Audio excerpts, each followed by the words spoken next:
Sweet. So, okay, guys, today here, I don't know if this will ever see the light of day on the internet. If it does, you're lucky. But today with me, I have my grandma here. This is Pat Hasard, or Mimi. That's what you hear me call her, because that's her name, is Mimi. And today, honestly, I just wanted to bring her in. And this is for me more than anybody else. I just want to ask my grandma some cool questions and, make sure I can get down as much as I can. So... God forbid, my son has always got something to look at, and he'll get to know his Mimi as good as I did. So, okay.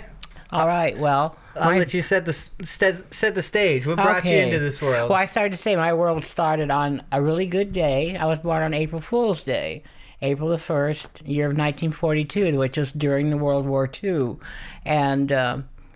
I was actually my mother's first baby being born in a hospital. Her others were born at home. So they were in Arkansas when their other ones were born. And they came to California, the land of gold, where my dad thought he was rich because he was paid 75 cents a day to work a 10-hour day driving a tractor. 75 cents a day? A day. Wow. But the house was furnished. So it was, to them, that was just beyond belief. They were, California, it was the land of gold, and it always has been for them. You couldn't pay them to go back to Arkansas, where they came from. They would tell you that in a heartbeat. No. That California was their home and always would be. So, really? So how long did you grow up in Arkansas for? I did not. Yeah, no, they were in California by then? Yes, okay. yes. And so that's where, our as far back as you can track it is right. Arkansas? Really, yeah. And actually, my dad's mom and dad were in Illinois, so there's quite, there's different history than just Arkansas. But right. I wish I'd gotten more of it. Slowly moving east to west. Yeah, I wish I had gotten more of it because I don't know much about it. I know my grandmother, when she was a young adult living at home, her parents had slaves. So that was interesting to me. I mean, to believe that somebody in my own family could have had slaves, That's not too far back. It wasn't 18-something and others, but nonetheless, my family... That's crazy. That's only 4 generations from me? Exactly. And, I know you find all this stuff out. My bad. What me? But on behalf. My bad.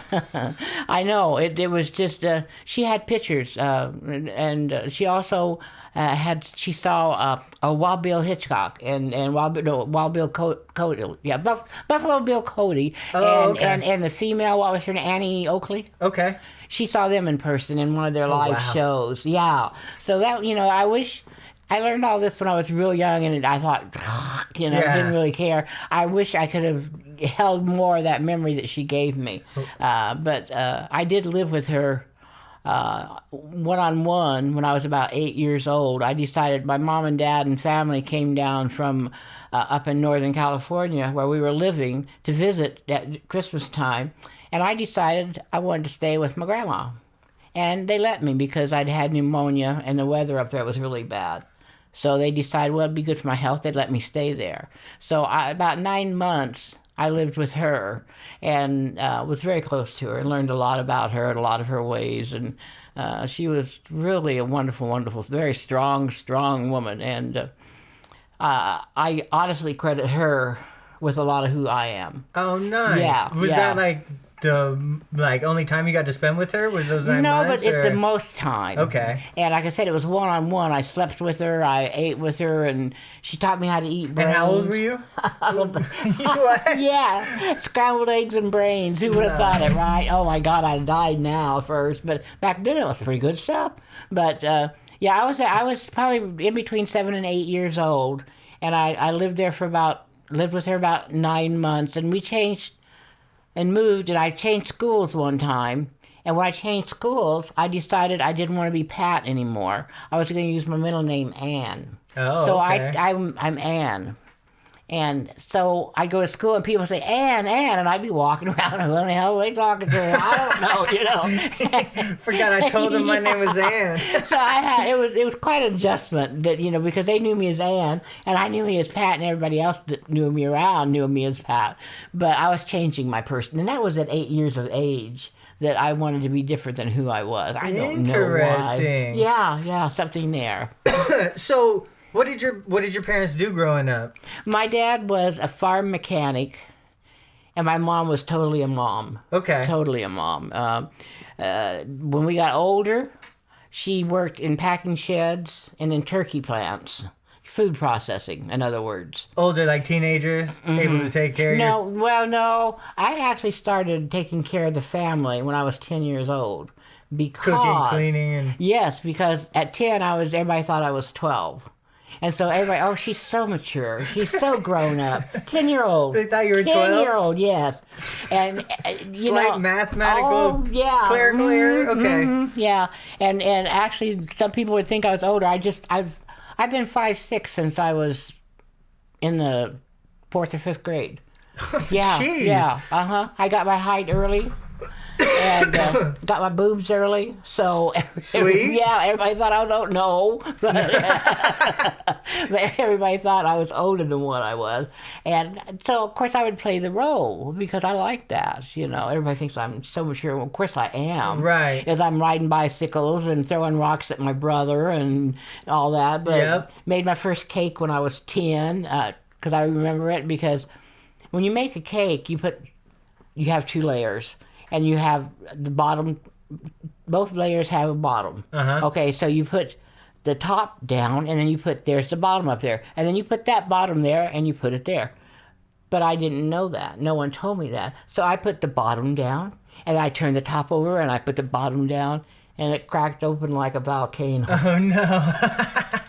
So, being the smart person, mature person I was, I settled this problem very easily. I made some Pepto-Pink, I'll never forget it, Pepto-Pink frosting, and I poured that sucker full. it had more frosting than it had cake. Sweet. Okay? But it worked. And no complaints. Oh, well, there's always complaints. Always going to be complaints. But, and my sister loves to tell the tale. I was the mom and she was the tomboy. That's just the way we grew up. And she was very tiny and petite, and I was very large for my size, for my age.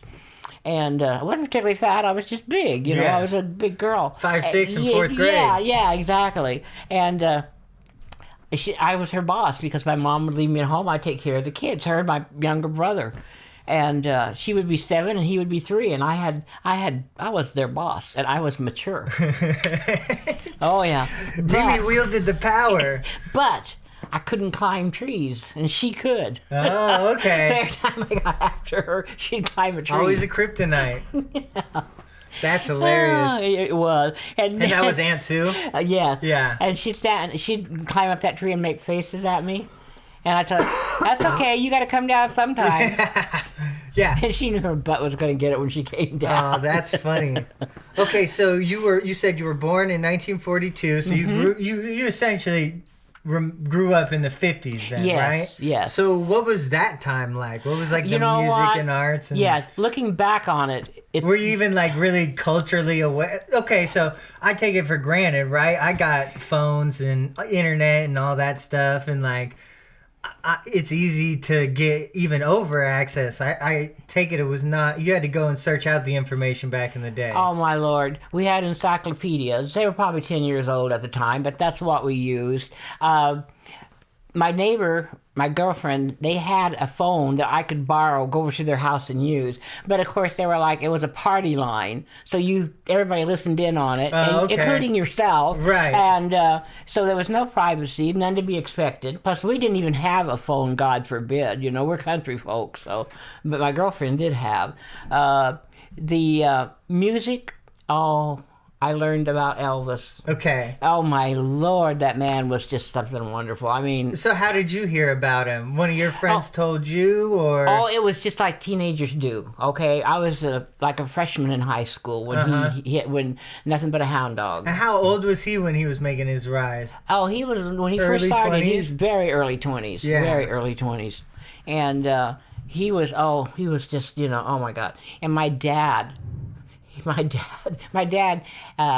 used to play in a country western band. He played a guitar, and it was just a after hours type thing. He had a job. This was just something he did that he enjoyed. Hobby, yeah. And So, but he would torment me. He would take, the little 45s, the records that are like that big. Okay. And they got the big old hole in them. Okay. Okay. And I would be playing my Elvis, and he would come in and he'd turn it up to 78. Oh, turn the speed up? Yeah. It just made me cry because he'd torment me so bad over that. Yeah. And then also, this brings back that another memory, American Bandstand. Oh my God. You had to see American Bandstand. When you got off that school bus, you hit it and you went in there. Well, just my luck, Mickey Mouse Club was on at the same time. One TV set. Two kids. People. my sister I could bully and get what I want, but my baby brother wasn't having it. So it was a TV show?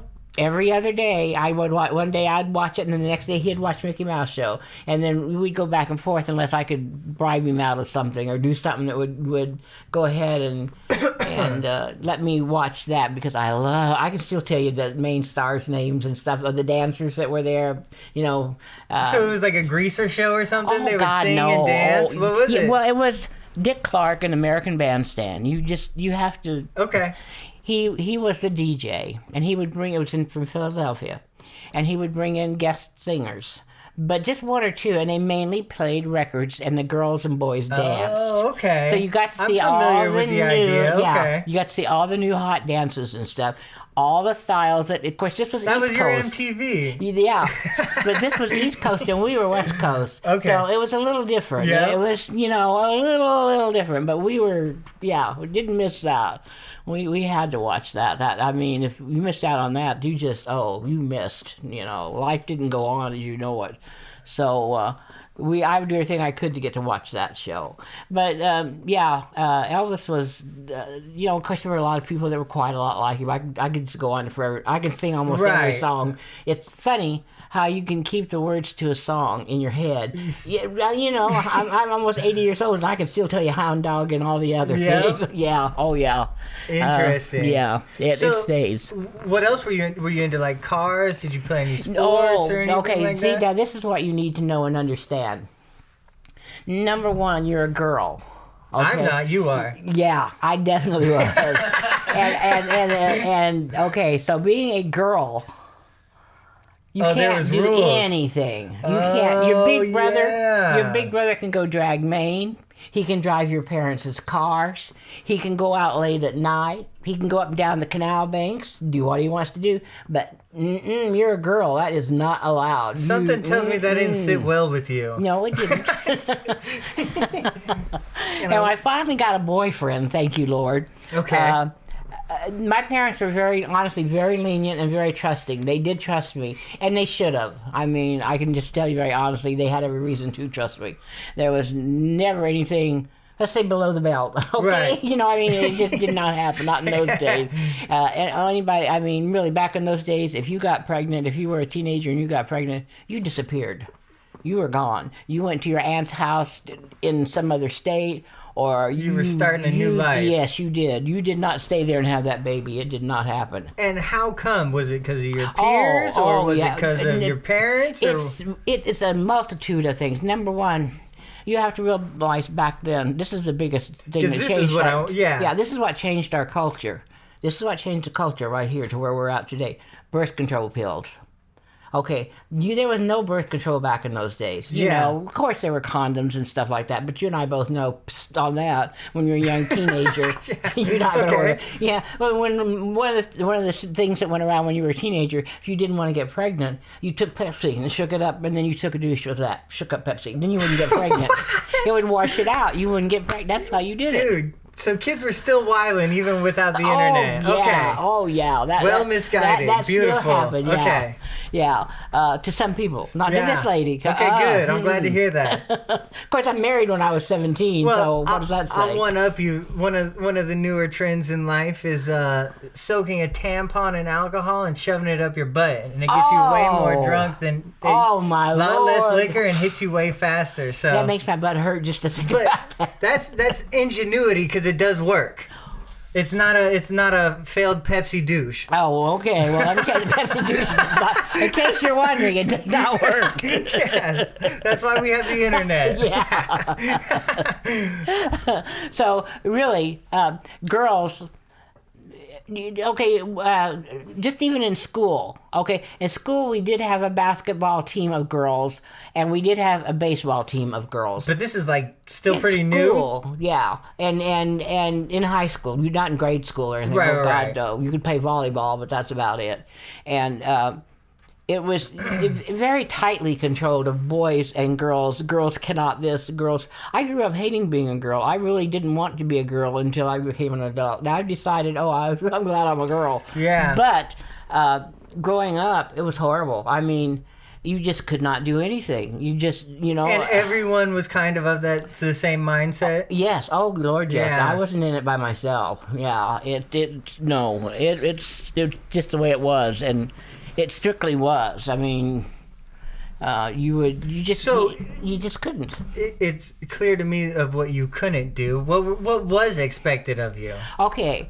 Don't go once I got a boyfriend. I did go out on dates. We went to the drive-in restaurant, and we got a Coke and a hamburger. And how much was it? The Coke was, I believe, 15 cents, and the hamburger was a quarter. Dang, you they're could go still for gouging $1. for the Yeah. soda. Jeez. Yeah, and then, but you were making $1 an hour or $1.25 an hour, maybe. Okay. And then go to the drive-in theater and make out, and be making out hot and heavy, and not realize that while you're making out hot and heavy, your brother and a carload of guys This is next. is parked facing us with the lights turned on. We got our eyes closed. We're just having a good old time. And all of a sudden, Your brother had it out for you. Oh. That sounds tactile. That doesn't sound coincidental. it very much was, believe me.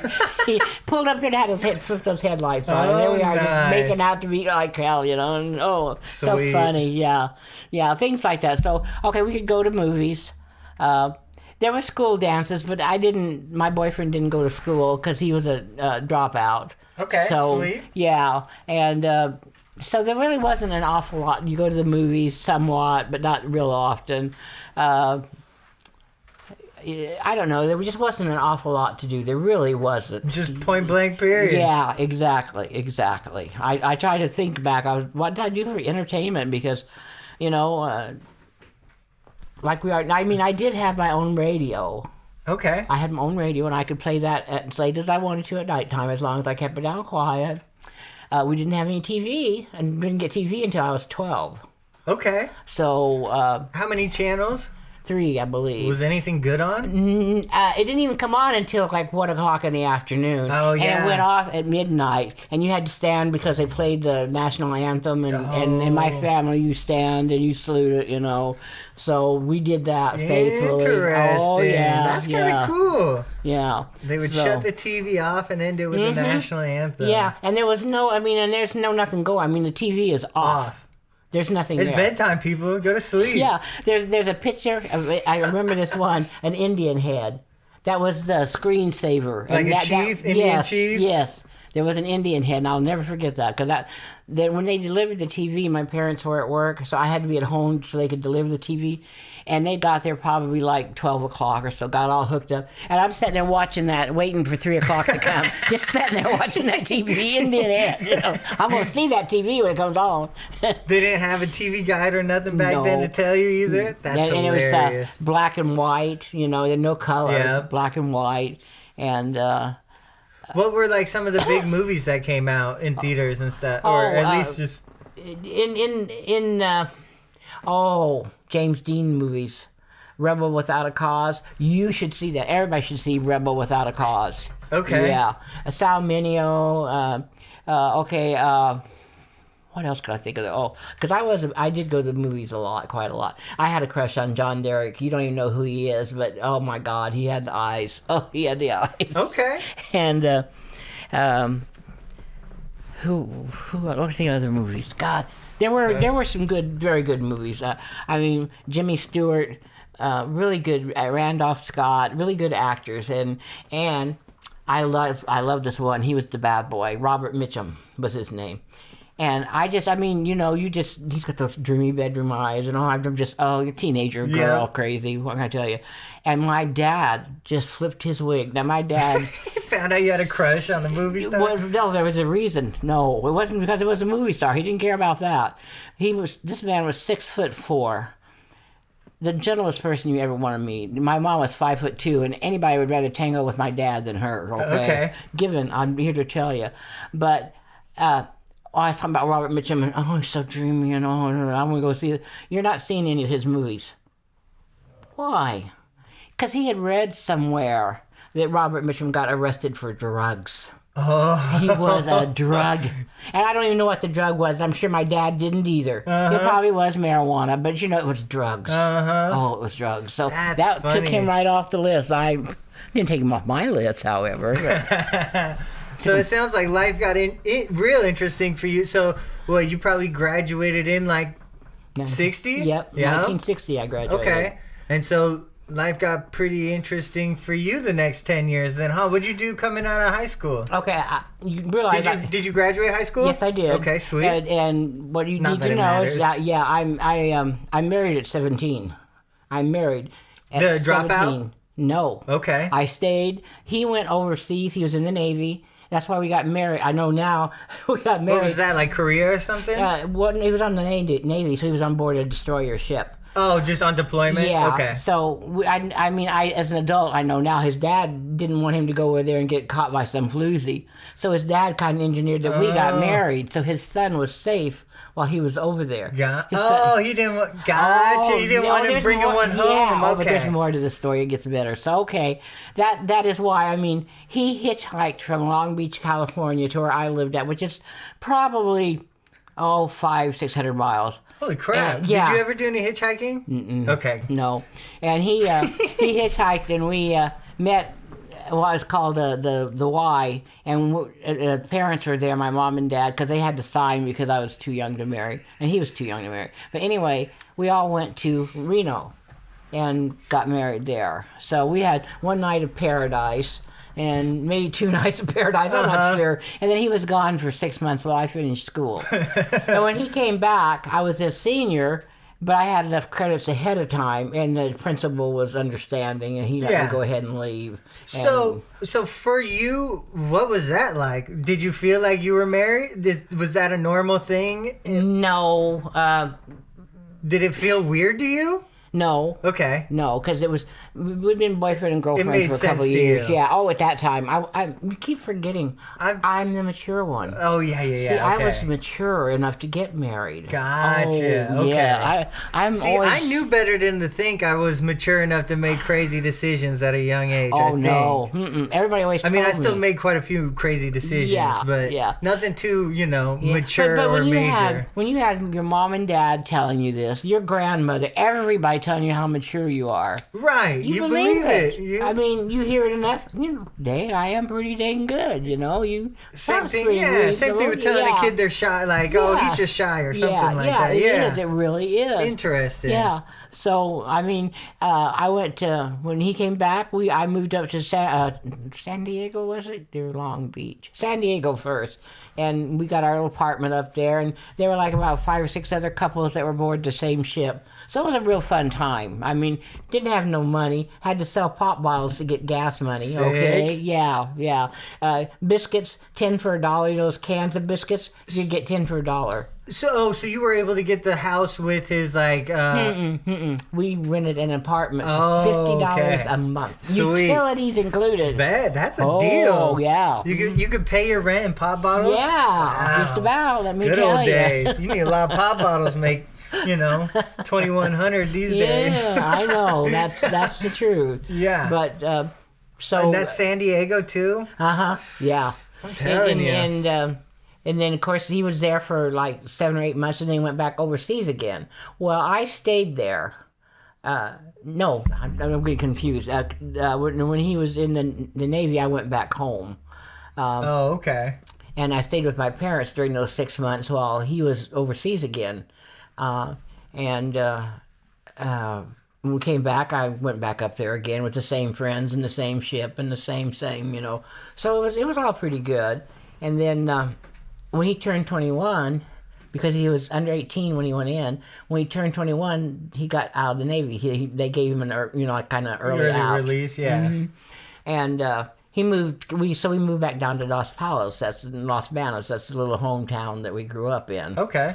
And he couldn't find a job there, and the jobs he could find are $1.25 an hour, and you can't live off of that, and you work yourself to death and you get nowhere, and right. So he decided to go back in the Army, and then that was when two things happened. First thing happened, Marilyn Monroe died. So that was a big deal. Marilyn Monroe died. Okay. Bigger than that was when Kennedy got shot. What did Marilyn Monroe dying mean to you? What did it have to do with you? Well, okay, number one. Or maybe not you specifically, but yeah, obviously right. She was a big figure. It was very dramatic. It was very drama inducing because didn't the mob kill her or something? We kind of think so. Yeah. Okay. Yeah. Okay, that's right. Because she was Kennedy. Okay. Okay. Yeah. So we'll never know what happened with her. But we got a pretty good idea. Yeah, but it could be. It could be a lot of things, yeah. But that didn't come out right away. That wasn't one of the first things that, it was just, she wanted to have a baby and she couldn't get pregnant. Oh, this and oh, that. And, she was depressive and just different things that they said about her. But it was a big tragedy because she was so well known and so beautiful. We thought, just so beautiful. How could somebody that gorgeous, has money, has a job, has everything she wants, and then kill herself? Yeah. How can that be? That was really, really... And then when Kennedy got killed, that really turned the world upside down. I will never forget it as long as I live. I was out in the parking lot and waiting for somebody to come in. And I was out there with my husband, and this other couple were gone, so we were waiting for them to come back. And they said, the president has been shot. Oh, the world quit right then. They just said it on the radio? Mm-hmm. The world just stopped. Things like that did not happen back then. Right. I mean, now you wouldn't be shocked if somebody shot one of the presidents. You'd be, a little like, oh, wow. Yeah. But you wouldn't your world wouldn't just stop. Right. Because at that time, I wasn't even a Kennedy fan. I had voted for Nixon. We won't get into that one either. I grew up and changed. But anyway, at that time, I wasn't particularly... And I did see Kennedy in person, by the way. Oh, really? Very handsome man. When did you see him? Las Vegas. They built this big dam, so they had water down there. Okay. St. Louis Dam. And he flew in a jet helicopter and landed there and did a big speech and everything. Oh, yeah. In your hometown? Mm-hmm. That's pretty cool. And Uncle Lee... What year was this? Geez, 62, 63. Okay. Uncle Lee was working for the land management then. Uh-huh. So, and Sue was chasing him, and I was helping her chase him. We chased him till he caught her. But, so I had to go with her. I probably wouldn't have went because I wasn't really that big a deal about Kennedy. I was a Republican. So, so anyway, I went with her to keep her company. And really, he was so handsome. I mean, he was so tanned. And he had that thick head of hair, Right. young man, good build, He was really, really very, very handsome. He really was. He had a lot of charisma. I'm so glad that I did that. Right. I am. I'm so happy. He gave a good speech and everything? Oh, yeah. Nice. Yeah. It was very big in the history of Las Vegas. It really was. And I'm so glad that I went because to be a part of that. Yeah, what year was he killed? 63, 64? 63, November 23rd? Yeah, I got the date, I just don't know the year. Okay. When you get old, you have no concept of time. I'm sorry, you don't. But that was a day of... I just will never forget that day as long as I live. I couldn't believe it. I could not fathom that someone could shoot the president. I mean, that's just... It was just, I can't tell you how, I just could not believe it. Nobody could. The world was actually stunned. There's a lot of people who say that was like the death of innocence in the country. And it was. Yeah. I mean, it was shocking whenever the towers came down. I mean, that was shocking. Nothing compared to what it was when the president was shot. Right. Oh, that was such a personal attack and such a... her crawling over his bloody body trying to protect him, and right. Oh my God, it was just so traumatic.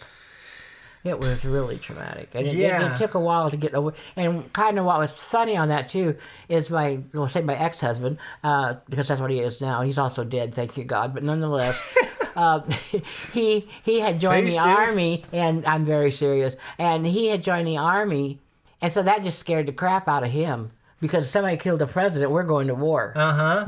That was the first thing you think of. Right. And So that it was a really scary time. Do you remember like the following like weeks, days and weeks after that? Like what was the country like? What were they talking about? Yeah. Like who were they pointing fingers at? Oh yeah. There was, of course, I mean, right away they pointed out who it was that did it, but I don't believe anybody in this day and time still particularly believes that. Even back then, you don't think it sat well with you. Even back then, I think it was cover up. I will never, until you go to heaven or hell or where you go and they tell you. And that's just you looking at the facts they were presenting, or was there any like underlying reason to believe no, that? No. The only reason I will tell you truthfully. I will tell you very truthfully. If you ever read Manchurian Candidate, you can just. I mean, it's a fictional story. But you can see so easily the manipulation that could go on and how this could happen and how it would affect the whole world. Not just one event, yeah. Just one little incident can affect the whole wide world. I don't know. I thought history would eventually prove who did it. Right. I did.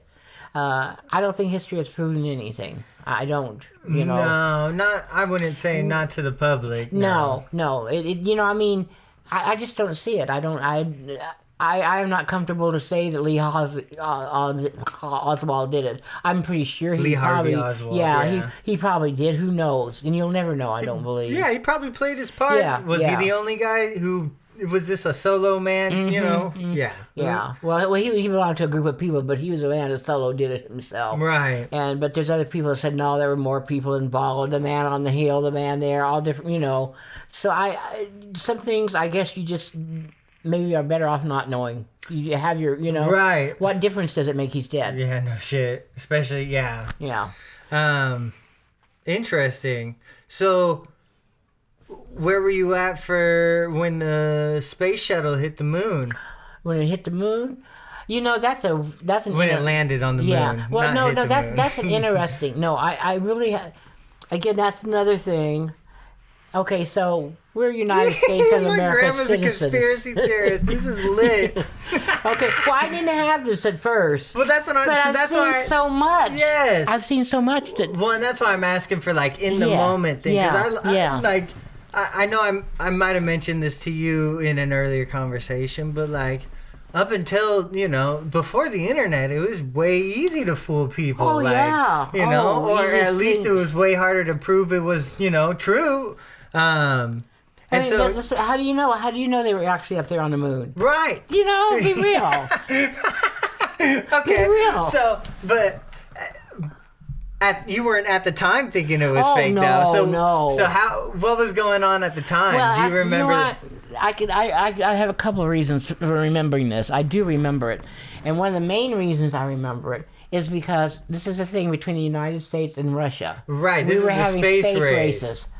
Well, they also decided they're going to have health races and stuff. So you had to go through gymnastics and stuff. This is a presidential test and all this stuff. Everything was a competition with the socialists, with the communists. Yes. So it was. And it had that feel throughout the whole. It just felt kind of gross. Like interesting. And was that like a shared perception, or I don't know, because like you said, history has a weird way of being written by the victors, right? And at the time JFK gave this deadline, we'll be on the moon in 10 years, and they made it happen, and like there was this big triumph, and but like at the time it's probably not hard for everyone to kind of see that, like, just stop and look, like this is really just all a big show for everybody else to show them that we're the best. Like I can see how it has a gross taste to it. Well, but all you ever hear about is how triumphant it was and how cool as fuck it was. And I'm sure it was cool as fuck to watch, but I'm sure at the same time it can have a dirty taste on your tongue. Yeah. Well, it's like Now you look at it and you think, well, is that some trick photography, or did they really go up there? Yeah, is there some little set somewhere that looks like the moon that we think the moon looks like? We don't know what the moon looks like. Have you seen it? No. What shape is the Earth? Yeah, exactly. Fall off of Let's it. see how deep down this rabbit hole we can go, Mimi. Pretty deep.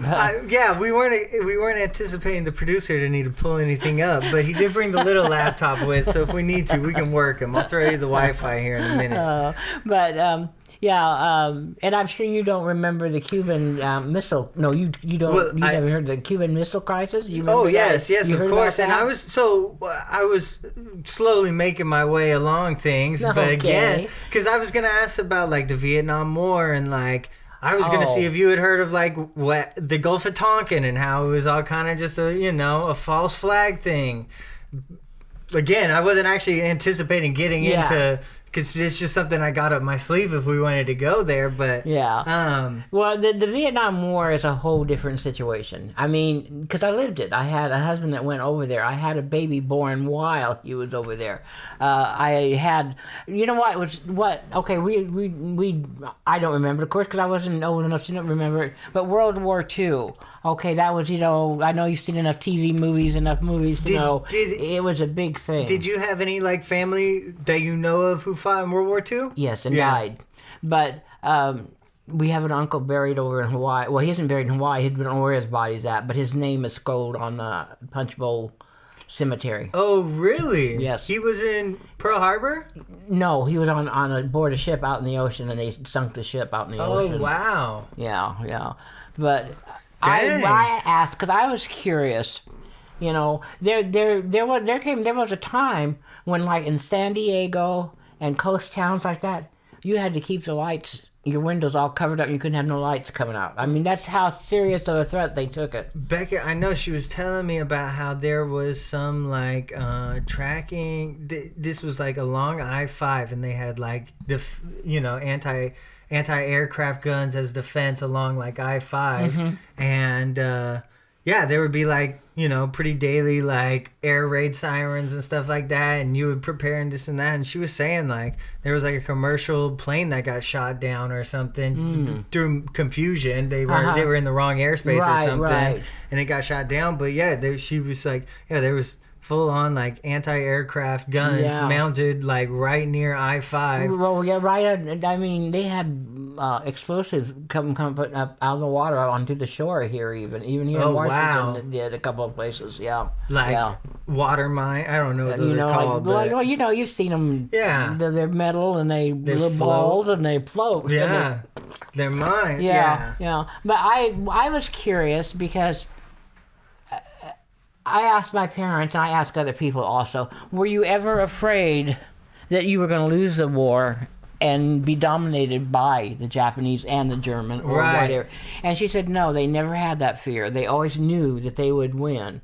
Because that would be my big fear. Right. I think to this day, I have to imagine that's why a majority of them went, to keep them from coming here. I'd rather play offense than defense. Well, I always, this sounds really terrible, but this is who I am, and you know it already anyway. But I always think, of course, I'm a mother, so I always think, oh my God, what if that happened here? What if it could? I mean, we all know things. Oh, yeah. And the history we had enemy soldiers yet. coming up. I would probably... And all honestly, I've thought this out. Yes, I have a warped mind, but I think I would probably kill Tina and myself before I would allow her to be tortured or hurt. Right. You go this route, and that's kind of what I was wondering about. Did anybody feel that way when all this was going on? Because I think I would carry that. I'll tell you, as a parent myself, I'm sure every parent has had that thought cross their head at least once. Where if the end is coming, I'd rather it be by my hand than something out of my control. Yeah, for sure. I don't think that's. Okay, requires a warped mind to think about. I think you're the first person I've told about it. Well, I'll tell you this: before you get to that step, there should be like a plan A. Fight back or something, defend yourself, don't let them get on the soil. If it comes down to plan C or D, But that shit. That's absolutely right. So Vietnam is like Vietnam is. it is an oddity. Give me your recollection, how you felt about it, how it affected you. Okay, see, it affected me a lot, okay? I had a husband over there that I had a baby brother over that came back very badly damaged. I mean, he came back very badly damaged. He was in the infantry, and he shot the big guns. So he was right on the front lines, and he saw a lot of death and a lot of horrible bad things. And he came back totally messed up. And yes, it was he's on drugs and on the hard stuff and everything. I mean, but the war did it to him. He wasn't that way before he left, okay?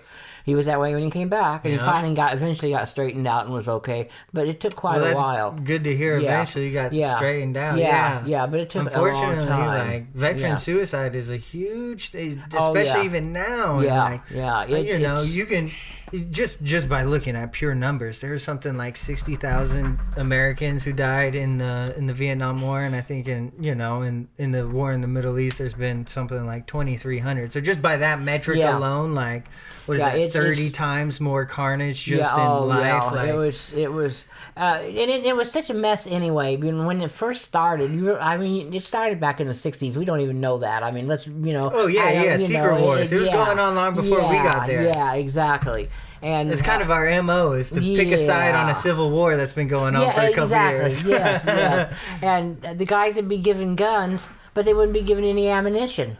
Or training or anything. Yeah. Well, they would get training when they went through basic. They got the training, but they didn't get any ammunition they could walk around with a gun. What are you going to do? Beat them to death with a barrel? Don't ask me. But for a real long time, they weren't allowed to even have ammunition in there. So there was a lot of bad things that went on there. There really, truly was. And the drugs became a rampant part of the war. I mean, they were fighting over the drugs as much as they were anything else. Okay. The Kong and the right. Pretty similar to what's going on now. Yeah. Why we're in the middle of an opiate pandemic. Yeah. Oh shit! What was I? You were just talking about. So while this was going on, are you living on base somewhere? No, I'm living in our little hometown, Los Banos, in a house in the same town my parents and Sue live in. Okay. So I had my own little house, and I had Teresa was 2 years old, and I was pregnant with Tina one year. I didn't know it. I didn't know I'd been married 6 years and couldn't get pregnant. So you had Teresa by now. Yeah. Pregnant with Tina. Yeah. And when he went overseas, I was going to lose weight, so I went to the doctor to get diet pills. Why can't I lose any weight? Yeah. He said, you'll be losing weight in about 5 more months. You forgot to run some tests. I was almost 5 months pregnant. I've been married 6 years. You'd think 5 months pregnant, yeah. Got you on some diuretics or something. Just keep sweating it off. Just can't lose that Doc, weight. I don't know what to tell you, but this gut is not going away. I have tried. That's funny. I know there was a draft and whatnot, and I know not everybody gets drafted, obviously. Right. So what was everybody else's feel? Okay, so actually, I know the Cold War. I think the Cold War kind of started right around the time World War II ended. But I know it really started ramping up in the 60s, and that's when they really started pushing pressing the issue of like fighting communism and stuff. Like, I don't know what I'd compare it to now, if it would be like the war on terror or the war on drugs or something. But like, was that what was on the news every night? Was like, be on the lookout for were people scared of communism? No. Okay. But we were combating it. Aware? We were combating it. Yeah. Like I said, we had to get more muscular because the Russians were in better shape physically than the Americans were. We had to do different things because the Russians were ahead of the Americans. So it was always there. Okay, so the competition was already... Right. Okay. I've always thought we had more to fear from China than we did from Russia, but who knows? Yeah. You don't know. Well, yeah, I think that's, an ongoing one. So... When we enter the Vietnam War, are people on board with it? Are people like, what are we doing there? What did you feel? That was a mixture. You gotta understand, I was an Army wife. Yeah. Okay. Prior to... Yeah, coming into it, that's right. So you do this. You're Army. You're loyal. You're brainwashed. You're whatever you want to call it. It's you know? for everyone's good involved in this life. situation. Yeah, you better be on board, otherwise. Right. He's going to bad go, and things you're going can to happen. support him, Yeah. and it's going to be a paycheck, and it'll all be okay. Right. That's what they say. Yeah. So they say. That's the sales pitch. Yeah, but it was interesting. So, your husband comes back, and does he do one deployment, or I don't know, however many deployments he does, but eventually he calls it quits, or the war gets over, or what comes first? No, he stays in. And we get stationed. Let's see. First, I guess call it quits is probably not the right terminology. Well, that'll work. I know what you mean. Yeah. Just out of respect, I don't think that's what the vets like to call it. I don't think there needs to be respect involved. Okay. I don't. I know the reason he stayed in because he's a lazy ass and didn't want to have to work. And there is that side to the army. There's a place for everybody. He's not going to be fired. Yep. He's going to get a paycheck. There's a place for everybody. Oh, yeah. So, I mean, that's just how I felt. As long as everybody's on the same page, then I guess okay. Yeah. I mean, and it was okay with me. I mean, I was okay with it. It was a good enough life. We got enough to live off of. And we bought a house there in Tacoma, and eventually, and everything was going here, pretty Tacoma? good. Mm-hmm. Okay, so so war ended. You came up here. No, war ended. We went to. First, we went. I'm trying. You gotta. I'll just give you a slight because I'm not positive exactly. Right. But Fort Ord, California. Okay. And then Fort Wainwright, Alaska. Okay. And then back to. And we went before we went to Fort Ord, we went to Washington State first. Okay. Fort Lewis. Then we went back there. Okay. These are all bases. Yeah. Gotcha. And then we went up to Alaska, and then we came back to Fort Ord again. Okay, so you had my mom in Alaska then? That's how she got born in Alaska? That's how she got born in Alaska. Took me 6 years to get pregnant with Tina. 6 weeks off birth control, I was pregnant. Tell me about Alaska. That sounds like my mom. She don't quit. That's awesome. Okay. Okay, sweet. So then you guys land at Fort Lewis and then get a house in Tacoma, you said? And then you start life in Tacoma? What's that like? I told him, see, we had been here once before. And I told him then, I don't care where you go. Yeah, what made you pick Tacoma? I'm sure you're going to tell me.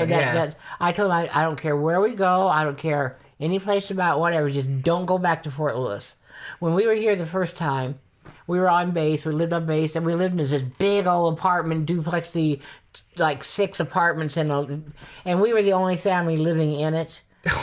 Yeah, and then they're like down the road a ways. There's another one with 2 families in it. It was just horrible. And he worked shift work because he's military police. So here I am by myself, and you're poor. You only have 1 car. He takes that to work. I'm at home with 2 kids. Yeah. I hated Fort Lewis. I hated it with a passion. And so I don't care where you get, just don't get Fort Lewis. Well, what did we get? And you see where we ended up. Well, yeah. I'm not too mad at that happenstance. Did he at least get you a second car? No. Oh, man. Dennis Wayne did, though. Oh, sweet. Okay, so how does Dennis Wayne enter the picture? That's really funny, and it's it's a good story. It's an okay story. You've seen us together for 46 years. So yeah, we've done pretty I'm good. familiar. Yeah. Well, anyway, actually, what happened? I had never even thought about cheating on my husband. Never went out, never did anything. Mimi, I was perfect. You devil. Oh, honey, you don't know the half of it. I'm learning new stuff about my grandma. Ask me where I met your papa at. I just did. Where'd you meet my papa at? At the Holiday Inn bar. Oh. Because I would dance with him because he's the only one that would dance and not cop a feel every time he turned around. My girlfriend, she was running around with her girlfriend, and they're going out at nighttime. And you just go in bars and go and dance, and that's all they're doing. They're both married. They're doing that. Well, the girl couldn't go out that night, so she wanted me to go with her because she didn't want to go by herself. No, I'm not. No, I don't do that, And so she said, well, I'll pay for your babysitter. No, I'm not, And she just wouldn't shut up till I finally went with her. And don't you know, in walked the Dennis way. And here he is, this curly, long hair, a goatee. He had a curly goatee.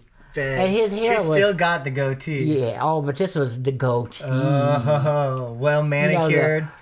Nice. Oh, yeah. I can't see him with curly hair, though. That I'll have to find a picture of. Oh, yeah. He had curly hair, and it was long, That's too. where Grayson gets it from then, huh? Well, it's funny. He's... Anyway, he was not my type, so I figured he was safe, right? Because he is not my type. He was really hairy. He had a lot of body hair. I never even touched a man that had hair on his body. My husband was... His saying was, you don't grow hair on steel. That's not I said, no, you grow rust, but we won't grow rust. I forget on camera. You guys are going to... You want Grayson to hear all this. That's funny. You cut it. But anyway, so... We're not cutting any of this. Anyway, this might just be episode 1 of a saga of many. Things just went. I mean, and what's so strange is Papa actually had just been married a very short while and was not doing well with that marriage at all. Oh, so he was married too. But he was divorcing. No. He had divorce papers in. Oh, okay. He's good. Yeah, he's got receipts. I wasn't a harlot. Okay. He was separated. He was legally separated. So anyway, I met him like in the 1st of September. Right, very last or the end of July, 1st of September, that time period. I met him. By October the 3rd. You guys ran off and got married? Listen to this. This is we had 1 month, right? I mean, and during that 1 month we broke up because he was going to go back to his ex-wife and try to work things out. Oh, okay. And I agreed with him, because she had a little baby, and it could be his baby, and it could all, they could just be a happy little family, and blah, blah, blah. And I didn't ever really think I'd be leaving my husband for him, so, yeah, go do it. So, anyway, long story short, he calls me again. It's not working out, so... Not my baby? Out. Yeah. Oh, well, it okay. wasn't. He knew it wasn't. It was just, it was just she had a baby, and I just thought it'd be nice. I just had not grown kids, but big kids. Right. And I thought, you could be a part of this baby's life. And I knew I couldn't have kids because I had my tubes tied, so I knew that wasn't going to happen. And anyway, he called and said it wasn't working out, and did I want to go out again? And I had a broken heart because he'd already dumped me once, and I don't know. I didn't know whether I want to do that or not. And in less than a month, my husband's going to be back home. What the hell am I going to do, Oh, what the hell. and honestly, what happened is, okay, I'd been married to this man for a long time, knew him very well. And what had happened, he was over in Korea, and he had stopped writing. And he had stopped, any communication and stuff. So I knew he was shacked up with somebody, and he was. He was shacked up, and he had been... Which was a common thing. Yes, very common. And I didn't... What happened, part of the story is I didn't tell you, is actually my hip started giving me a lot of problems, a lot of pain and stuff, and I was talking to Tina's orthopedic doctor about, I'm getting quite concerned because I can't hardly handle her, and I didn't know he was doing it. I really did not. And he called the Red Cross and got him sent home on emergency compassionate leave. So he came home for like about 6 months, and during that time, I didn't know Dennis at that time. This happened before this happened. Okay, so during that time, he went back to Korea again. Well, I know he didn't have to go back. He said he had to, but I know he didn't have to. He chose to go back. Yes. So I was not in a very good place. Okay, I was not in a good place. Right. And then on top of it, he stopped writing. He stopped doing. He's only supposed to spend so much money and leave the rest for me to be able to handle the family expenses and stuff. And he's overspent. And he was messing up on that. Yeah. So I knew what he was doing. Right. So you just kind of Yeah. Yeah. And Okay. he was totally shocked. Independent woman over here. Yeah. Came home to a totally empty 6-apartment duplex. He did not. He's the only motherfucker in it. He did not. He just did not expect that. He did not. He could not believe it happened. Okay, sweet. So where you and Papa go, and did you guys like run off and get married, or how'd it go from there? Well, just took it nice and steady. Really. We rented a place. Well, also what happened to me, I have to put this in part, and this is the bad part, is that I went with him down to California to visit with my folks and do whatever, because at that time I didn't know I was going to stay with Dennis. I thought I was going to come back. I thought I could handle it, and I couldn't. I knew even if I didn't stay with Dennis, I couldn't stay with this man. I knew that. I mean, I can't explain it to you. I'm just telling you that's what it was. Right. I didn't know I'd stay with Dennis or not because I didn't know him that well, but I knew I wasn't staying with him. So I told him, I said, well, I got to come back up and tell him goodbye. Because I told him what had happened, what was going on. And so I came back up here, or he came back up with me. And I sent him back home on his own. And he took the kids and took them to Texas. But now, a couple of things you got to understand. One thing is I'd had those 3 children all on my own completely for a whole year. Right. Yeah. He had nothing. You know what I mean? He was out there playing in the house with a shack job. So, I don't feel guilty about that. I feel guilty what happened with Teresa. I feel guilty for other things. But that particular part, no. And I knew I'd get my kids back. I knew that he was going to keep them. He's just trying to force me into, And I was exactly right. I had him he had him October, and I had him by January. Okay. So it wasn't very long at all. Yeah, I never got a actual story. I always...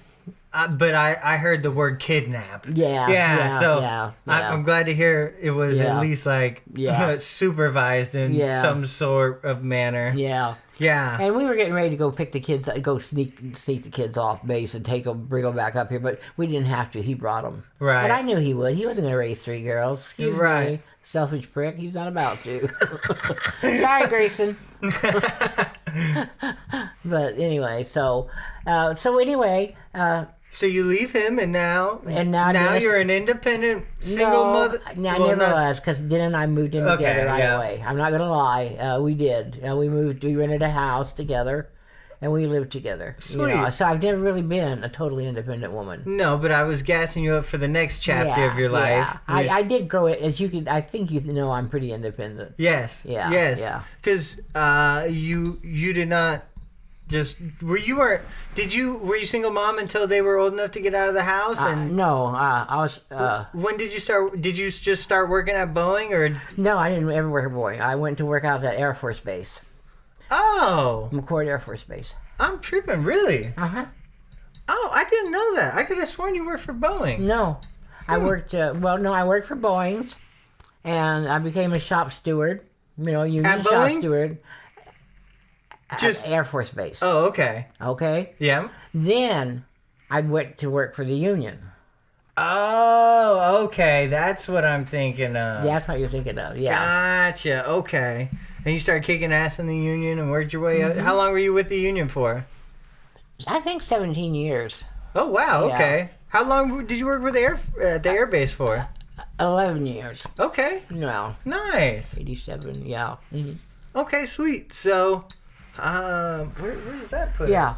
So it was like I took a leave of absence from my job out on the Air Force Base, basically because I had run a kitchen for the alert pilots, and it was a fun job. Oh God, I loved it. It was a fun job. But they were going National Guard, and they weren't going to have that kitchen anymore. So I had to go back to the dining hall, and it was okay, but it wasn't near as fun as the other job. Yeah. And then the Union offered me this job, and I was like really scared to take it. I was nervous about it. Oh God, that's a professional job. The Union job. Yeah, that's a professional. That's not slinging hash, okay? So what, were you like a negotiator or something like?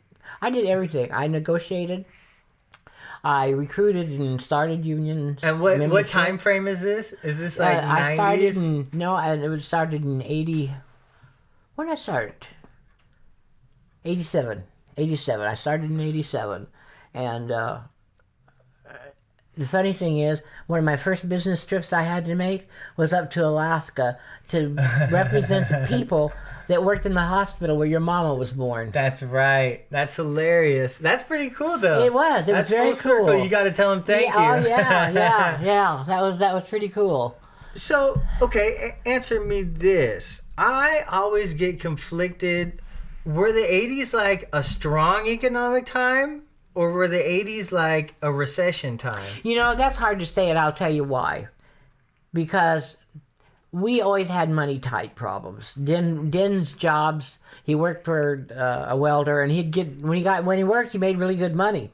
But the jobs aren't like they're like for 6 months, Right, 3 months, projects. 2 weeks. I mean, you never knew how long you were going to be. So we saw some pretty tight times. But I would say they were. I don't know. Yeah. I really don't know what you would say. You'd probably have to ask somebody else because we were tight financially, but we always made it. Every time I think, okay, this is it, we're going under, we can't make the house payment. Well, we never missed a house payment. The lights never got turned off. Nobody ever went hungry. That's just the story of life. Yeah. So, and it never failed. We'd decide we're going to go on vacation. Okay, he's laid off. I got some vacation time, and I'd be danged if you get all packed up, ready to go if you don't get offered a job. Almost every damn time. Sometimes we just go on vacation anyway. What the hell with it. We'll be back in a week. Yeah, exactly. Okay, so let me ask you this: what was it like? What was it like raising 3 girls?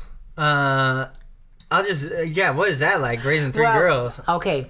You know the 3 girls. I do. And all 3 of them intimately, are so very distinctly different. Yes. That I pray I've done a good job, a decent job. I mainly wanted to give them a good role model, and I did in most aspects, not in all aspects, but in the biggest part, I think I gave them a responsibility role model. And every child tried my patience in their own way,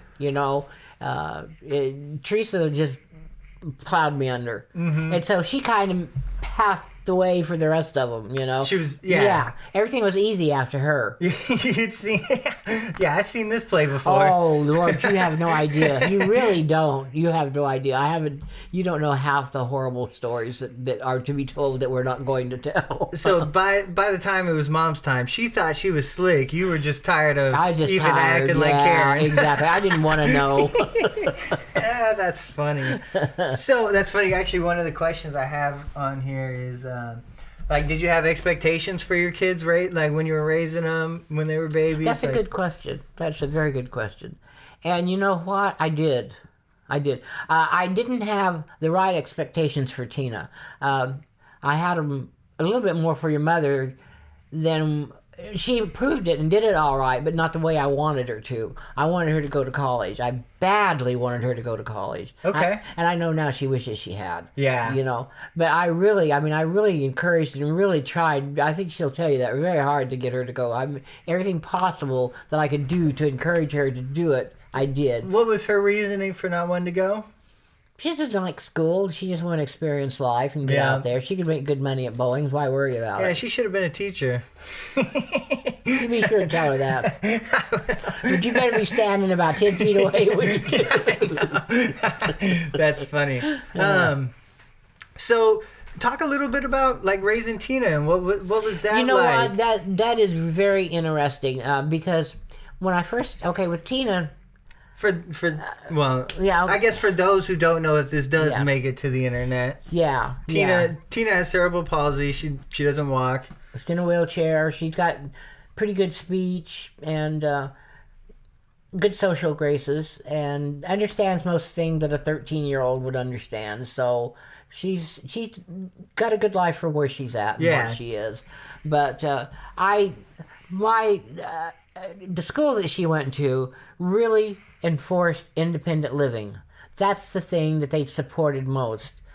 And I should have known that Tina's never going to live independently. I shouldn't have been one of my goals. I wish that I had her more educated. I wish I'd used her brain more. I wish she had learned more. I wish she'd been smarter. That she could have been educated smarter than what she is. And I didn't push that because I was so busy pushing independence. And she's never going to be independent. It's just not possible. It's not conceivable. And I wish I had accepted that when she was a younger age. And I wish somebody had talked to me about that. That's what I was going to ask. Was that ever even on the table the entire... that was never, ever even pushed one way or the other. I wish somebody had. And I feel like doing it myself sometimes to people because... I know Tina would have a better life in some aspects had I done that. She's always going to have to be taken care of. Right. She cannot be independent. That's not going to happen. And if she could use her brain more and she could keep her own life busier, her own, goals and different things would be better than what they are. The only thing I have that gives me some kind of peace of mind is I know that she doesn't have big goals and she doesn't have it doesn't take much to make her happy. Right. And as her mother, while I'm alive, I can keep her pretty happy. Yeah. Now what happens after I'm gone, I don't know. But until I'm here, she's going to be okay. Well, luckily you got a few people on your team to, yeah, pick up the slack. It is, I do wish I'd known more in different things when I was raising her. Well, yeah. And it's funny, like, immediately I can go to blame like 1950s medicine, like maybe the people didn't know that much, but like even today, like I still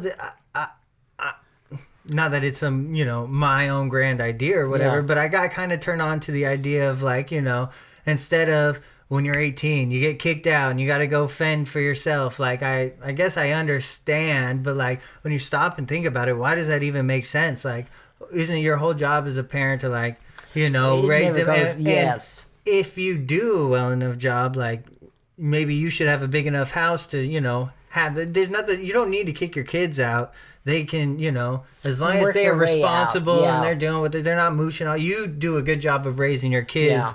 You can still do a good job of raising your kids, and they don't have to leave the nest. Them at the same and not time. only that, like in most cultures, we're like the only culture that doesn't keep generations within the house. And I don't understand. I mean, I guess I do. We, can get on a whole weird conversation of just like societal standards here in America. And it's just kind of our thing to be different from everybody else. So I get it. And I'm sure it has its place and, this and that. But like,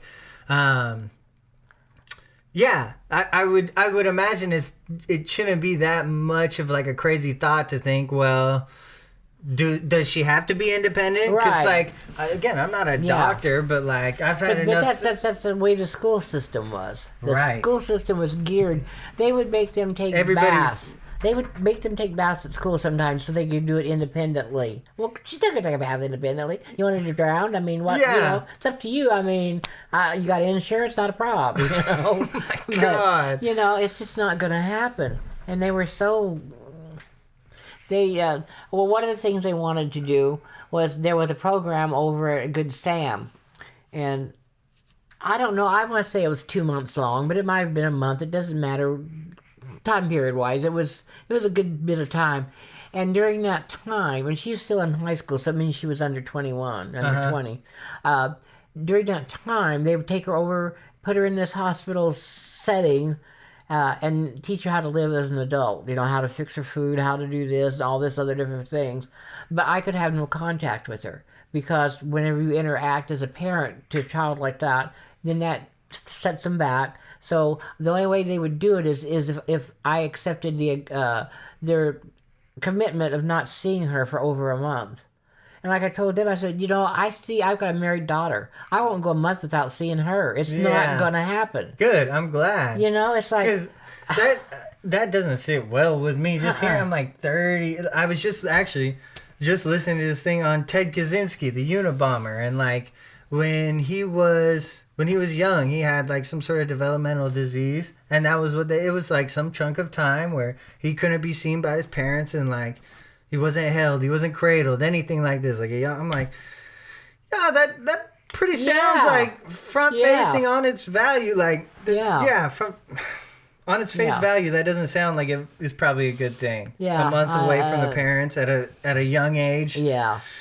I couldn't do that. It just wasn't going to happen, and it didn't happen. Yeah, it was not going to. It's just no. Well, and I can't speak for everybody, but I know, like, especially like when Becca got pregnant with Grayson, like immediately, just because we got Tina on this side, we got Maddie on my other side, so like it's you know the possibilities. Yeah. And so like I definitely. I'll tell you the truth. I always think everybody's so brave when they have a baby anymore. because there's so much that can go wrong. Yeah. You know, and I had another one after I had Tina. I know. And my mother thought I was crazy. She was really upset with me when I got pregnant. There's a reason we're almost 8 billion strong. Mother Nature's got a way of making you forget about those thoughts for about 7 minutes. Yeah.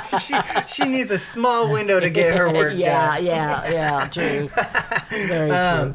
So, did they have any sort of like tests or anything like while you were pregnant with Tina to find out, or did you have to find out after she gave birth to her and developmentally? Yeah, actually. Okay, you realize I had Teresa. Yep. And she started walking at 9 months, which back in those days, kids did not start walking until they're 12 months old. She was a minor miracle. She was a little ball of energy. Yep. She did everything young. She had a vocabulary that you would not care to believe. Did everything. So I just thought Tina was a little happy, fat, lazy baby like me. As my mother said, "Oh, well, you were like that. You didn't set up until you was 8 months old," and stuff like that. So I'm thinking. She's just, because she was healthy. Right. She ate, she drank, she did She's weird growing. things, but she didn't hold her head up very good. But, oh, well, she's just lazy, So, honestly, she was not even diagnosed. I took her in, I think at 8 months I took her in. She wasn't even holding her own bottle at that time. She didn't hold her own bottle. And they said, well, and the doctor told me, well, she's just a happy baby. He said, I'm suspicious of what's wrong, but let's just wait until she's a year old and if things haven't changed to bring her back in. Yeah. Well, at a year it hadn't changed. And so then they did run tests, and she had brain damage on the left side of her brain, which of course affects the right side of her body. Okay. So it was brain damage, and who knows how it happened. When I was carrying her, I took a real bad fall. Did it happen then? Who knows? Yeah. The doctor that examined her when she was born said that there was nothing wrong with her. She had an Apgar of 8. And 10 is as high as you go. So at 8, Apgar is fine. She was premature. She was only 4 pounds and 2 ounces. So, that was all good. And I didn't know. I really did not know anything was wrong. I did not. No doubt because I didn't want to know it. I look back and I see pictures now and I think, I should have known. But you don't want to know it, so you just don't. Right. Yeah. So... It gets a whole lot easier, though. If you live through it. Yeah, exactly. Yeah. It's, serious. Well, honestly, if you didn't have kids, can't imagine what your goal in life would be. What would Papa and I be doing right now if we didn't have kids, grandkids, and great grandkids? What would our life I'd mean? have to think it'd be pretty self-aggrandizing. Yeah. Yeah. No, I get more joy out of my great grands than I can ever begin to talk about. So, I just can't. I honestly have had friends that consciously made decisions to have surgery so they did not have children, and they had money and they both had good jobs. But they did not want. And now then, I'm not around them anymore. But now then, they're old. They're up in their 70s, and I just wonder how they feel now. Well, it's funny. So I haven't gotten to your age to be able to reflect, but growing up, I never it's so funny to think about it now that I would have never thought of myself as someone who was stuck in his ways, but now I think back and I'm like, why the fuck did you think like that? I used to think you had to have kids. Everybody had to have kids. I didn't know anyone who didn't have kids, and if I did know them, I just ignored that they didn't have kids or something. I don't know. And then I have a kid, and now I'm like, oh, now I see kind of why people don't have kids. Yeah. But I haven't gotten to the age of reflection where, you get past where they're a little kid and they're a ball of energy and they're hard to handle, and then, comes a part where they're actual and teenagers and adults, and they're contributing and they're, able to do meaningful gestures and stuff. And so, and you'll go through. I'm hoping it comes out net positive. I'm sure it will. So am I. Yeah. So beautiful. That brings us to our favorite part. So I'd say around 90. Oh no! What? When did you become a grandmother? 1985. It was 85. Is that when Sarah was born? She was born in 85. I almost forgot. I jumped the gun. And that's a funny story too, because when Teresa told me she was pregnant, I secretly thought to myself, oh, crap. Oh, shit. Oh, that's exactly what I thought. I was Shit. trying to be nice, okay? But that's exactly what came out of my head and my thoughts. And so Den and I, we were pretending we're so happy and excited about that we're going to be grandparents. Oh, yeah, we're going to be grandparents. And secretly we're thinking, oh, crap, this is not good. This is not going to be good at all. And because we had just got so that, you know, our kids were old enough. Tracy was a sophomore in high school, and Tina was in school, and we could go out and party and have a good time, and we were doing that. Yeah. And we were going out dancing and carrying on and thinking I seen some good. Yeah. I seen some good pictures from around the time I was born. Yeah, we were party hard. Yeah, we did. We had a good time, and but I tried to act like I was excited because I knew that's what she wanted, you know.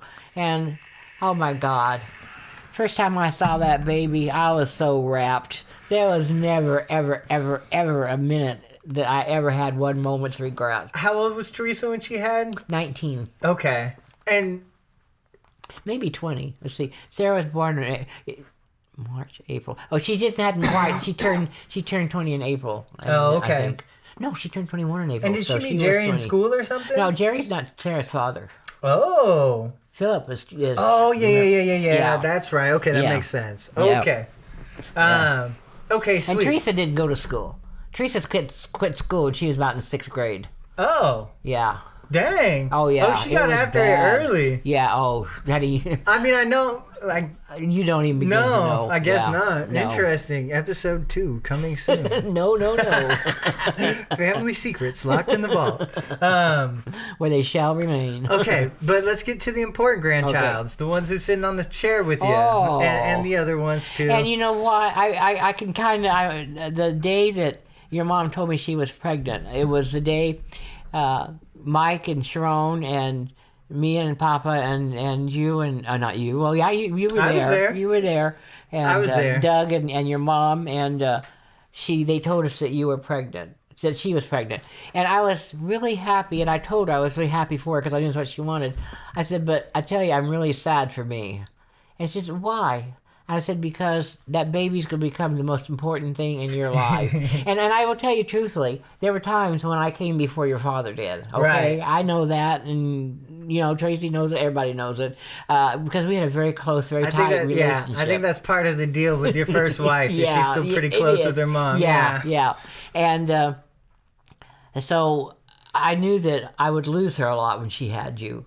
And I did, but I knew it was coming, so it was okay. Yep. Yeah, I was excited for her. I was. I wanted her to have a girl, and I'm so glad she didn't. Yeah. I've really gotten to appreciate my grandsons. I have, and great grandsons. I worked out on the military base with all those young men, and I loved them. I did. Young men are fun. I mean, they're crazy, but they're fun. You know, there was as long as you give yourself a little distance. There was no sexual attraction or anything like that. But it was just fun. They were just a lot of fun. They would come to me like I'm their second mother or something. You know, their great aunt or something. When they go off on one of their trips, they'd bring me back a doll or something, their little present or something. You know, I just became, somebody they would talk to when they were away from home and all of that. And I had a really fun time. So I really got to know guys a lot better. Sweet. Yeah. See, I grew up with a brother that was so mean to me. I didn't like boys. And I didn't like boys because boys got so much more than girls did when I was growing up. I mean, I resented guys. I did because, God, they got everything and girls got nothing. The patriarchy. Dirty dishes. Yeah? Yeah. So. So, all right. Let me ask you this. So I know you said you had expectations for your kids. How did those expectations change when they became parents and now you're watching them with their kids? Like, do you want to try and guide them as a grandparent or no? No, you want. That's what's so wonderful about being a grandparent. You get to watch from a distance. Everything you ever did was perfect. See, so it doesn't matter. Anything you did, whenever I taught you to spin and then you wouldn't stop, that was perfect. I think that transferred a generation, dude. My kid, literally, you might have seen it. That is his favorite sport is spin until he can't stand. And he does it well. Yeah, he's a second generation spinner for sure. It's in his genes. It's like I said, the grandkids. you don't judge them. There's no judgment. Oh, yeah. There is not. When you're raising kids, you're judging them. Yeah, because This it's is a not direct good. reflection of you. Yeah. Well, you're gonna have to deal with it for the rest of your life. Right. And you're the one. Yeah, it's You're a my representation, yeah, bro. Exactly. Yeah, and with straighten up. grandkids, that's his parents. What can I tell you? Yeah. I raised them better than that, so I don't know what their problem is. I did my part. I'm clocked out. I'm drinking margaritas. Yeah, and I have to tell you, I never understand this. You know, my friend Irene, the one that just recently passed, she was raising half of her grandkids. And I don't understand that because if you don't either. raise your own kids well enough that they take care of their children, you surely can't take care of those children because you didn't do a good enough job on your own. Ooh, that's a spicy Oh, take. I haven't got telling the you. grandma's Yeah. view yet because Oh, yeah. you know what's shitty is it is. It's the grandmas who have to watch them. Yeah, Like, yeah. I won't name names, but you know we got Yeah. a similar situation. Yeah. And by similar, I mean she's had custody of the last 3, and Yeah. she's like pregnant with another one currently, and And it's not good. It's not good. yeah, and not the grandma, not Oh, the grandma. I understand that, yeah. I understood that. But as I say, you just can't, you know, if you didn't raise your own children with enough discipline and enough self-whatever Right. awareness, then you don't need to be raising those grandchildren. I've always said I will not raise grandchildren. I will help anybody that has to. Right. I mean, like, you know, if something happened and Tracy had to raise Sarah's kids, I'd help Tracy, but I'm not raising those kids. Right. It's not happening.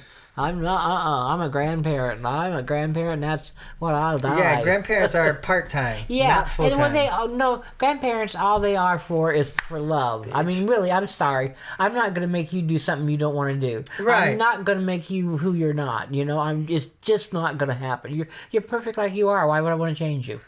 You know. Beautiful. I couldn't have said it better myself. Awesome. So, I remember, growing up, you were over there off Jeanette Street. Mm-hmm. Sweet little property over there. Okay, so I guess now let's get into the golden years. After retirement, getting treated well. Your grandkids are too old to think you're cool and come hang out, you know? As long as I've been alive, you've been one of the most active travelers out there. Yeah, life is good, and I never expected it to be this good. But I didn't need to expect it. You know what I mean? I was happy where I'm at. I'm happy right now where I'm at. I'm pushing myself to take this trip because I'm getting stuck in the house. Yeah. And I don't like that. I mean, I don't like it in me. I don't like being the type of person who, I can't go out. I can't do that. I'm not going to become that person. Right. Hopefully. Hopefully. So life has been good. I wish I'd been a little healthier. I wish I was a little skinnier. But you know what? I am who I am, and that's fine with me. Yeah. Yeah. Well, Yeah. you know, worst comes to worst, they got really. You know better than anyone. They got real nice wheelchairs out there I nowadays. know, You yeah. can go anywhere. I I'm seen telling one you. with like 4 inch, like it had literally like 2-inch of rugged on the tire. You could take it off road and jump some rocks and stuff. Oh yeah, I'm gonna be doing that. Hey, I don't know how adventurous you're feeling.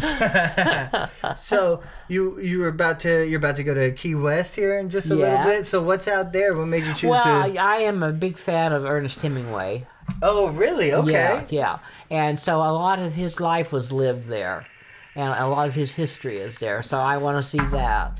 And there's just a lot of Ernest Hemingway was the author, right? Mm-hmm. Okay. What did he write? What was like his Oh big God, one? so many different For ones. whom the bell tolls, right? For Whom the Bell Tolls, for let's see, The Old Man in the Sea, Christ. It's a great big love story. The book is that thick. I can't think of it right now, but it was just really one. You know, he's a very masculine writer, but it's very complex. It's a lot of emotions and stuff. And Okay. he's really good. He was very good. I guess he was a drunkard and a lot of other things, but he could write. Hey, some of the best writers were drunkards. Yeah, That's yeah, like he could write. Stephen King, man. He was. I think he said, what was it? Either he has zero recollection of ever writing Carrie, or that was the first book he recollects ever writing. It's one of the two. I Yeah, can't yeah. remember, but either way, not great. Yeah, he's you know, I mean, Between him and John Steinbeck, those are my two favorite authors, and John Steinbeck is down in Monterey, so I hit that ever so often. Oh, nice. Yeah, Okay, yeah. cool. So they got like an Ernest Hemingway, Yeah, like one museum. on one coast and one on the other, and Sweet. yeah. Sweet. Okay, well, I guess that kind of covers your memoirs, I at least think as so. far as I could go through. As much as we can admit to. Like I said, this may end up being episode 1 of many. But I don't. I'd love. We'll definitely open it up. If you have any questions for me, you're free to answer. Free to ask. But I don't know. I just have a weird like. So here, I'll tell you one of my main motivations behind this. Like at the beginning of this whole COVID thing, right? You know, when no one really knew what was going on, and we had some crazy reports coming in. Like, I kind of came to terms with like. I didn't really come to terms, but I'd like acknowledge the fact that like, it could happen. This could be Granny's last year. Yeah. And luckily, but you have to know and realize I am probably the oldest living person in my family. Yeah, you mentioned this. Yeah. That too. Your longevity does not work. Without beating around the bush, I had to make sure we got this in before you kick the can. I appreciate that. In a polite way of saying it. Yeah. But it is definitely like, have you like thought about your mortality or anything like that? I really didn't until, I kind of did when my older brother passed, but when my baby brother passed, it hit me dead in my face. I know it now. I know my mortality. There's a difference. Right. There is a difference. I'm not really afraid of it because I know there's nothing I can do to control it one way or the other. Right. And so my feelings is either there's a God and I'm going to go to heaven because I've been saved, been baptized, been done all the things you need to do according my to the part. Baptist. Yeah. And also, if I die and there's nothing, I won't know it anyway. Right. So what's the diff? Right. So you're indifferent to it at this point. Yeah. I mean, I don't want to die. I'm nosy. I want to stay and see my grandkids and my great grandkids. You know, Right. I want to see all of this. But if I'm up in heaven, you're gonna know I'm here because I'm going to be checking on you. That's for sure. I don't know how you'll know it, but you'll know it. Oh, I'm sure you'll get your message across. So that's I don't have a big fear of mortality one way or the other. I don't think about it very much, except when I wake up in the middle of the night and my heart's hurting and I'm like, oh crap. Yeah. Is this going to be it? Oh, better go get some God. clothes on just in case. Yeah, I'll be honest. Like that shit, like I know it's coming too. Like Yeah, I but know you don't really know it. No, I don't. Like we had, what was it? Maybe like 3 years ago. I think there was like, you know how they say death comes in 3, and I think I got hit with like a 3-peat, and like I think it was Grandma Debbie, someone, and there was like 2 other ones. But before that, actually no, because Teresa was maybe like a year or 2 before. I don't remember, but I got hit with like a 3-peat, and like before that, aside from Teresa, I think I really hadn't had any deaths in the family or nothing. So like, you hear the stories of people who, they get those deaths early. And and luckily that's not me. I've had a lot of time to enjoy my family, and I don't take it for granted. But I know that since I didn't get that, I'm gonna get it later in life. And that's interesting that you're talking about that because my mother died when I was 50, and I have a friend whose mother died when she was at her 90s. My friend was in her 70s, and you know what? I wouldn't have traded places with her for those extra 20 years. I don't think. Yeah. Because it hurts so bad when you lose them. But if you're young enough, your life is busy enough, and you can be strong enough to get through it. Right. If I lost my mother at my age now, I don't know if I could get through it or not. I mean, it really does. It really being does, 70. Yeah. It's really hard. Right. My losing my friend Irene doesn't seem too real because I haven't missed her. I haven't gone down to see her and her not be there. Right. So when my birthday rolls around next year, or hers, because I always call her and she always calls me. We're 10 days apart. Oh yeah. So that's when it's going to hit me. I know it is. Yeah. because we were just always so close. We were closer in some ways than sisters, because you can tell your friend things you can't tell your sister. Right, for sure. Yeah. Yeah, those have a way of making it back to the family. So. Yeah, I don't know. I know it's gonna fucking suck. I mean, Oh yeah, and I honestly appreciate what you're saying. I do. It's nice to know that somebody's going to miss you and that they all care enough to even bring it up. So you know, I Right. appreciate it. I do. well, of course. Yeah, no, it's not a course. Some people are not going to, and that's okay too. It Yeah, really is. You know. That would be the other main motivation Yeah. for this podcast. I Yeah. don't want to fall in that category, Yeah. especially if I have all the equipment and everything to Yeah. bring it to your doorstep and get this done. And And that's cool. It really is. I wish I'd had it for my grandmother, but she died when I was 15. I had a boyfriend. yeah, Who needs a grandmother? I had a well boyfriend. aware. You know, my dad tried to get me to go down and visit. You know, because they were going to go down and she'd been ill. But if I'd done that, I'd missed a date with my boyfriend. Right. So I wouldn't have missed a date with my boyfriend. Now I wish I had. You know, because I talk to my grandmother every night. Right. Whether she hears or not, I don't know. I don't care. She knows she's blessed. Right. Well, and then that's like so. My dad's grandma, Nanny, she passed away, and she was like, I don't even remember. I want to say she was close to 100 or something. She was up there. Yeah, she was getting up there. But I mean, I have a couple specific memories of like going over to her house and stuff, but like, yeah, I don't know, that whole I always like, maybe not in a morbid way, but I like being if someone does pass away, I would like to decide like where if I got good memories of them already, maybe I don't need to, Right. maybe we leave it just at that. Right. You know what I'm Yes, saying? I Like, do, I don't yeah. know that there's anything really wrong with that. Everyone's Yeah. situation is different, but Yeah. yeah, if I got the chance, I'd like to tell you I love you. Yeah. I'm gonna miss you when it does happen. Same, yeah. But But that's not permission to go and croak Right. or anything. We still got a lot of shit to do. Oh, yeah. I got a lot more money to make and spend with you. I owe you. You owe me nothing. Well, I know, but I would like to do some cool shit for you. Well, So you doing well. And you do well. Whether you think you're doing well or not, you are doing well. Well, I And, appreciate that. Yeah. We could always do better. That's my joy. It really is. I think you're about the only grandchild I have. I don't know if I've ever worried about you. Your mom worried about you for a while. She was so sure you were dyslexic and you were this and you were that and you were this and you were that and you were Spencer. Yep. You were Spencer. Always will be Yeah, Spencer. not a whole lot of medication for that, but they No. tried. Bring on the pot and stick him out the door. Yep, It's all there we good. go. You heard it first. Well, beautiful. I'll give you the floor for closing thoughts. If you want to okay. leave anybody with a message, if you want to give some shout outs, the floor is yours, Mimi. I appreciate that. And the only thing that I honestly want to say is the biggest love I have in this world is for my kids, grandkids, and great-grandkids. Yes, I love Dennis Wayne and all that, but my babies are my babies, and they've always brought me so much joy. And yeah, once in a while there's some angst in there, but mainly they're the joy in my life, and that's why you have grandkids. Believe me, it is the joy they bring you.